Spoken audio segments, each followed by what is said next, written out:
My name is Eileen. Standing in the bustling, newly renovated cafe, I can't help but let my mind wander back to the events that led me here. It's a place filled with the aroma of freshly brewed coffee, the soft chatter of customers, and most importantly, a sense of peace that was once foreign to me. A few weeks ago, I was in this very office, sorting through invoices when the door creaked open. There stood my sister, Lily, holding a folder and wearing a complex expression on her face. "Can we talk?" she asked quietly. I gestured to the chair across from me, and she sat down, her shoulders tense. "I came to pick up the last of my paperwork, but I also wanted to see what you've done to this place," she said. I leaned back in my chair. "You mean how it's functioning now?" I asked. Her eyes darted around the room, taking in the new espresso machine, the busy tables outside the window, and the hum of satisfied customers that had been absent for so long. "It's different," she finally said, "better.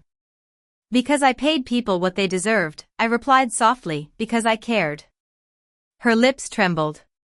"I cared too, Eileen. I just didn't know how to run it. Dad said you wouldn't understand business." I looked at her steadily. He was half right. I didn't understand his kind of business, the one that builds pride out of neglect. Lily looked down. "You humiliated us." I corrected her, I exposed the truth. "You can't call it humiliation when it's accountability." She looked up, her eyes brimming with tears. "You sound just like Mom." That caught me off guard. For years, Mom had been the unspoken line between us. I swallowed hard. "Then maybe that's the first compliment I've ever earned from you." She stood up, clutching the folder. "I'm sorry, Eileen," she whispered. "For the dinner, for Tom, for everything." I nodded. "I know." And for the first time, she didn't run away from the silence. It settled between us, a quiet acknowledgement that perhaps we'd both grown up. When she left, I sat there, my hands trembling, not from anger but from relief. But how did we get to this point? It all started with a family dinner that changed everything. My mother passed away when I was 12. Dad, a strict and somewhat cold-hearted man, remarried within a year. Lily, my younger sister by 2 years, became the apple of Dad's eye overnight. She went to the most expensive private schools, attended exclusive summer camps, and had access to all the best things in life.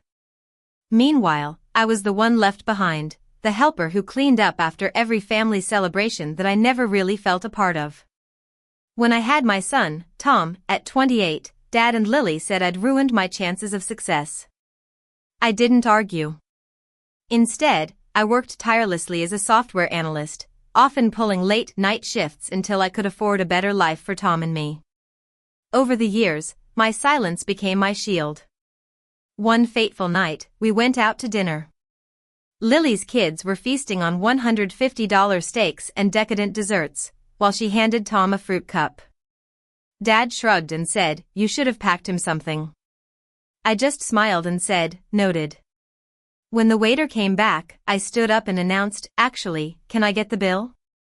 Dad muttered, "Eileen, it's fine. You don't have to make a scene." I smiled gently. "Oh, I'm not making a scene. I'm just making a point." I handed the waiter my black card and whispered something. His eyes widened. "Of course, ma'am." Lily smirked. "You really don't have to pay." I said softly, "Not yet." I knew the real payment wasn't coming from my wallet. The waiter disappeared with the bill, and the tension at the table was palpable. Lily leaned back in her chair, swirling her wine as if she owned the world. "You really didn't have to do that, Eileen. We were fine handling it." I smiled. "Oh, I know, but sometimes it's nice to treat family." Dad grunted. "Family? You barely visit. You missed Christmas." I looked up steadily. "You didn't invite me, Dad.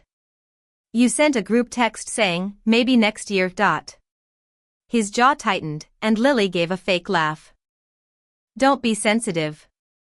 You know how chaotic holidays get. I looked across the table at Tom. His small fingers were playing with the straw in his juice, pretending not to hear the adults.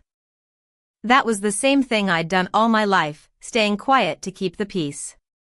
But not anymore. When the waiter returned with the folder, he placed it in front of me and nodded slightly. Lily leaned forward, curious. So, what's the damage? I opened it slowly and smiled. $750. Her smirk widened. Ouch. Guess your little treat backfired. I met her eyes. Actually, no. The manager comped it. Her face froze. What? The waiter cleared his throat. MS. Eileen owns the software company that manages this restaurant's inventory system. The staff wanted to extend their gratitude. A flicker of shock crossed Dad's face. What exactly do you do? Something that apparently pays better than judgment, I said calmly, sliding the folder back. The room went quiet. Lily looked pale, her perfect lipstick trembling. I stood up, lifted my purse, and turned to Tom. Ready, buddy? He nodded, his eyes wide. Where are you going? Dad called. Home, I said softly. Some of us actually built one. As I walked out, I could feel all the unspoken apologies chasing me like ghosts. Outside, the night air was cooler than usual, clean, honest, and quiet. Tom slipped his hand into mine as we walked towards the car. Mom, did we do something bad? He asked softly. I knelt down to his level. No, sweetheart. We just showed them what respect looks like. He smiled faintly, trusting me the way I'd never trusted them. When we got home, I tucked him into bed, but I couldn't sleep. I kept replaying Lily's smirk and Dad's silence in my head. They thought my success made me arrogant, but really, it just made me visible. The next morning, a message buzzed on my phone.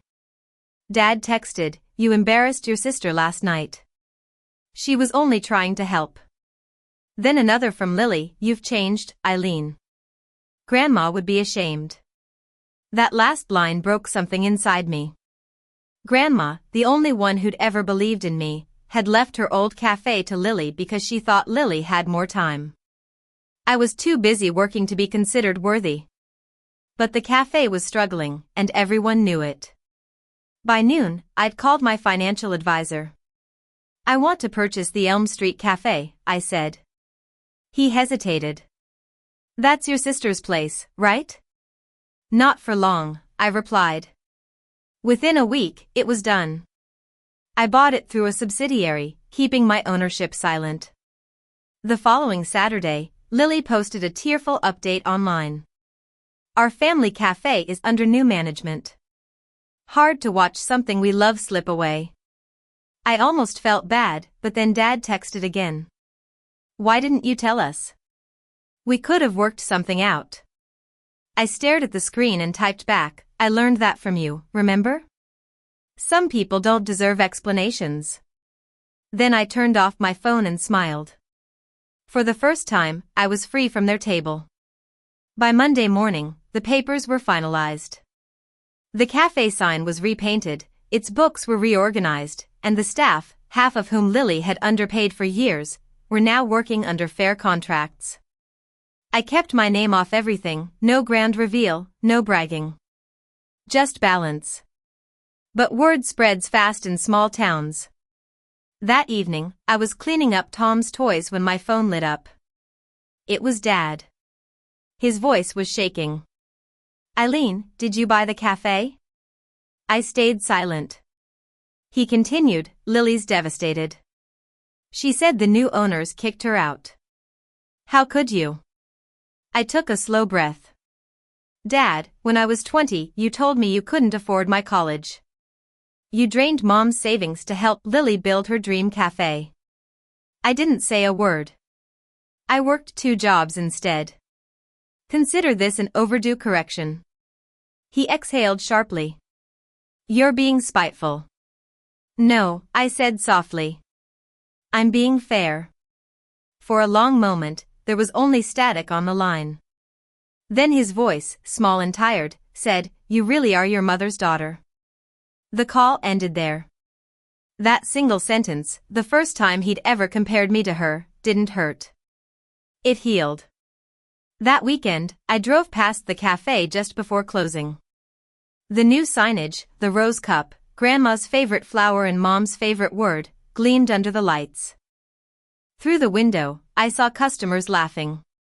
The air inside looked warm again, not desperate. Lily was standing across the street, staring at the place she once claimed was too much responsibility. When our eyes met, she didn't scowl. She just looked lost. I didn't roll down the window. I didn't gloat. I simply nodded once, the way Mom used to when she knew she'd done the right thing, even if it hurt. Days passed, and for the first time in years, my phone stayed silent. No guilt calls, no emotional blackmail, no subtle reminders that I'd broken the family. Just calm. Then, one Friday morning, an unfamiliar number flashed across my screen. Against my better judgment, I answered. "Eileen?" "It's Dad." His tone was uneasy, like he'd rehearsed this call all night. "Your sister's struggling. She can't find work. She says the cafe was all she had." I leaned against the counter, watching Tom's school bus pull away. "She still has you," I said. He sighed. "You sound proud of what you did." I paused. "No, Dad. I sound done with pretending it didn't matter." There was silence on the line. Then his voice cracked.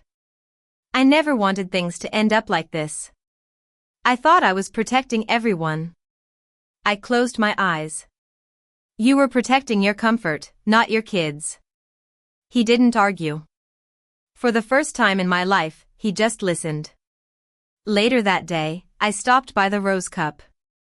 I told the manager to hire 2 new staff members, both single mothers from the local shelter. "No one should be treated like I was," I said. When I walked out, I saw Lily sitting in her car across the street, watching me. She didn't wave, but she didn't glare either. It was a long, searching look that almost felt like surrender. That night, I sat with Tom as he drew pictures of our coffee shop. He colored a rose above the sign and grinned. "Mom, it's like a happy place now." I smiled. "That's the point, sweetheart. We don't fix broken things by hating them. We fix them by owning them." And for the first time, the word owning didn't mean money. It meant peace. A week later, I invited Dad to the Rose Cup, not out of guilt but because Tom had asked, "Grandpa ever come here?" I didn't want my son to inherit my silence. When Dad arrived, he looked older, smaller somehow. He sat at the same corner table where he'd once told me I was too sensitive to survive in business. I placed a cup of black coffee in front of him. "On the house," I said. He stared at the cup, then at me. "You turned this place around." I replied, "I turned myself around. The place just followed." He exhaled. "Lily told me what you said about respect." I nodded. "It's something I had to teach myself." "You could have taught it, Dad. You just didn't." He nodded slowly, his eyes moist. "I was wrong, Eileen. I thought keeping things in one child's hands would make it easier. I didn't realize I was cutting the other one off completely. I didn't rush to fill the silence. I let him sit in it, let him face the cost of what he'd done. Finally, he whispered, "You built something good. I'm proud of you." The words should have come years ago, but hearing them now didn't sting. It just settled. I smiled faintly. "Then do me a favor, Dad." "What's that?" "Stop being proud of me. Start being better with me." He looked at me for a long time, then nodded. "I can try." And for once, I believed him because maybe forgiveness isn't forgetting the past. It's reclaiming your place in it. Sunday morning, I opened the cafe early. Sunlight spilled through the windows, soft and golden, wrapping everything in quiet peace. Dad arrived holding a small wooden box. "It's from your mother," he said. Inside was a folded note and a key. "For my girl who listens more than she speaks. When they underestimate you, don't shout. Build." I smiled.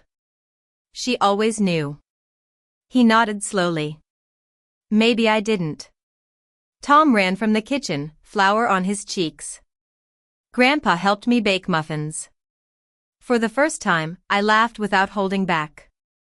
Later, Lily appeared with a bag of coffee beans. "Partnership offer," she said shyly. 50/50ths. No conditions. 50/50ths in effort too, I replied. "Deal," she whispered. By noon, the cafe buzzed with life again. Voices, laughter, the hum of forgiveness filled every corner. I stepped outside, looked up at the sign. The Rose Cup. It no longer represented loss. It meant legacy reborn. Tom tugged my sleeve. "Mom, do you think Grandma can see us?" I smiled at the sunlight. "I think she never left." And just like that, the past felt quiet, not gone, just finally at peace.